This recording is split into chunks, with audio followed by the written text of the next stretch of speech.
Hello, Technologycrazy here, and today I'm going to be reviewing the vFree wireless headphones from Velodyne. Now, these things are pretty cool, but are they worth the hefty price? Stay tuned to find out.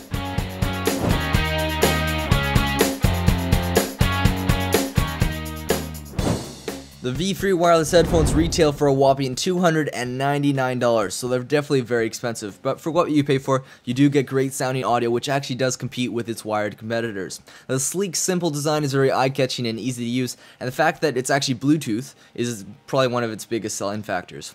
Unlike many other wireless headphones, you don't actually need a wireless transmitter. All you need is a Bluetooth-enabled device. So you don't need to have that big setup where you have to plug a big brick into the wall just to get your wireless audio. It's on the go, you can take it wherever you want. Now, if you want to use this with something that doesn't actually have Bluetooth, it does come with a 3.5mm headphone jack, which is a really nice bonus. Okay, so on the left of the headphones, you got the charger port, you got the headphone port, as well as what appears to be a reset button. And on the right, this is where all the magic happens. We got the volume buttons, and this will be on the back of your right ear. Then you have an LED indicator right below it, and on the other side, we have a microphone, so you can do hands-free talking. Now, these are all the main buttons you're going to be using. To start off, we have a rocker, so you can actually go forward and backwards in songs, play the next song, play previous song. The next button is actually the sync button, so you press it once to turn it on, press it again to turn it off, and if you hold it, you can actually get the LEDs to flash, and that means it's in pairing mode. Now, if you're disconnected from your device, all you have to do is tap the button once and it'll automatically reconnect. And on the bottom, we have the play pause button, as well as answer phone calls. Now, as far as build quality goes, everything was fairly adjustable and nicely padded. Unfortunately, though, the headphone speaker padding is actually small, so it will sit on top of your ear instead of going around your ear, which is a preference thing, but for me, it was actually uncomfortable.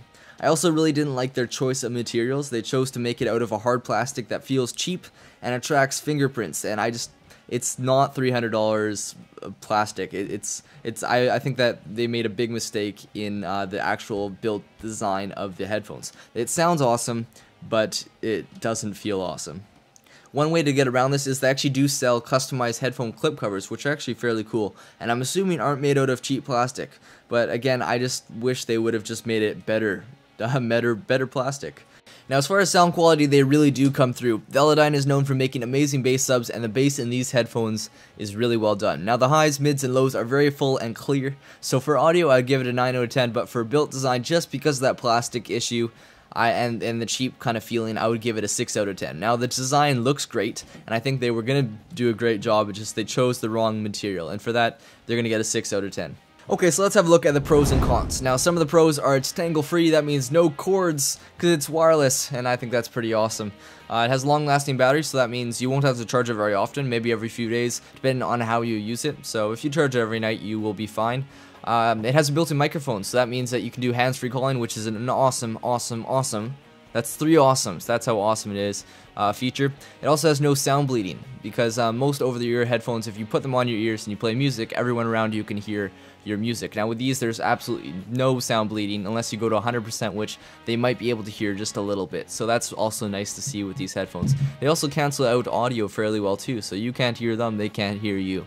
It also has great sound, great bass, and you can use it without Bluetooth. How awesome is that? Now, some of the cons are the controls on the headphones actually don't work with a 3.5mm headphone jack, which is actually very surprising and fairly disappointing. Now, another con is its small speakers are, it's uncomfortable. I already went over that. It feels cheap and attracts fingerprints, and I also noticed around 10 to 20%, the battery it sometimes just loses signal, especially if you're around other Bluetooth people, but for most of the time, it's actually pretty good. It's just that 10 to 20% battery where it's really annoying. It will cut out, and you have to connect again, which I don't know if it's their fault or if it's just Bluetooth's fault. I don't know. My final opinion is that they're great sound quality, but the build quality is definitely lacking, so it feels overpriced. So if you're just worrying about sound, these things are great. But if you're looking at durability as well as feel and all that stuff, I would say go and check out some other ones, because I'm sure there's better headphones out there that are both wireless and sound and feel great.